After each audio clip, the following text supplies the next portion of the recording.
Hello, this is Stephen McIver here, and today I've got a session for you called Baptized by Fire, and this is a quick summary of Acts 2. So here's the Acts 2 context, and this is what happens in Acts 1 leading up to Acts 2. Jesus, right before he ascends to heaven, he tells the apostles to wait in Jerusalem until he baptizes them with the Holy Spirit. They do indeed listen to this, and they do wait for the Holy Spirit to come. He gives them the Great Commission to be his witnesses to all the earth, and is certainly what they do after they receive the Spirit. Also, along with this, they elected Matthias to replace Judas as the 12th apostle, as Judas vacated that position when he committed suicide after handing Jesus over to the Jews. And then, lastly, the first part of Acts 2, it occurs on the day of the Feast of Weeks, which is a Jewish festival. It's now celebrated by Christians as Pentecost, or the 50th day after Easter, so doesn't always fall on the same day.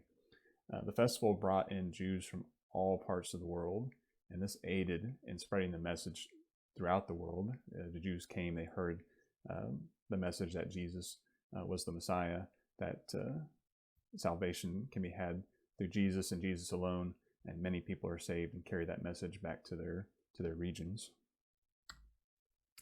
The Holy Spirit comes down, and the Holy Spirit comes and baptizes the apostles and the others that are waiting in Jerusalem. When this happens, they see, there's wind, they see tongues of fire that separate and rest on each of them.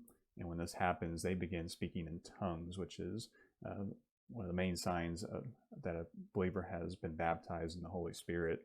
The Spirit has them declaring the wonders of God.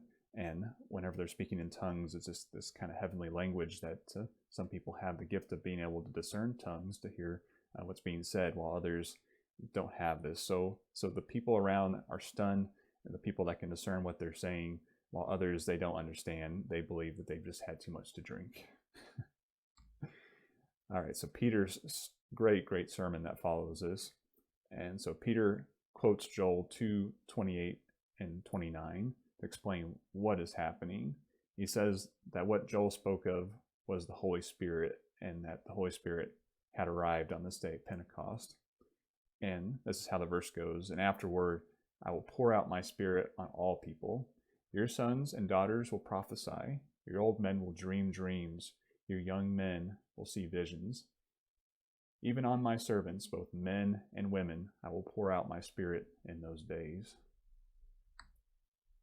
Peter then goes on to quote Psalm 16:8-11. And this is a messianic psalm, a psalm that foreshadows Jesus in the New Testament, to say that David was a prophet, and he knew that God would place one of his descendants on his throne.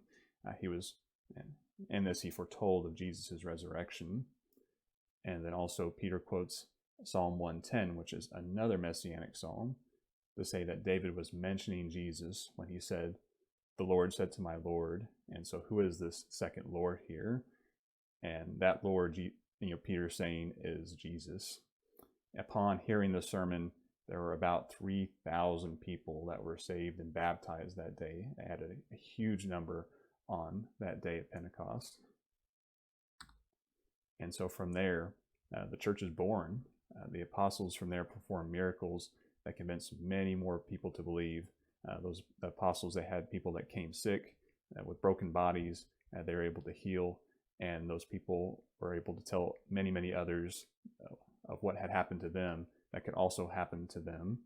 And so many people came to hear the message, to be healed, to be saved.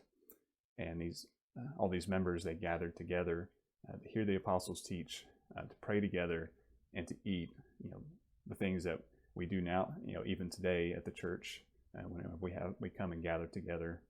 And even then, the believers, they sold their possessions and they cared for each other's needs. So these people were greatly loved each other. They loved God, and they loved God's creation, and they wanted to make sure that everyone had their needs met. So people were selling things left and right in order to not only build the church, but also the building itself, to be able to care for the workers of the church, but also to then care for the needs of widows and anyone else that was in need. All right. Well, I thank you so much for listening to this. I hope it was encouraging, and hope to talk to you again soon.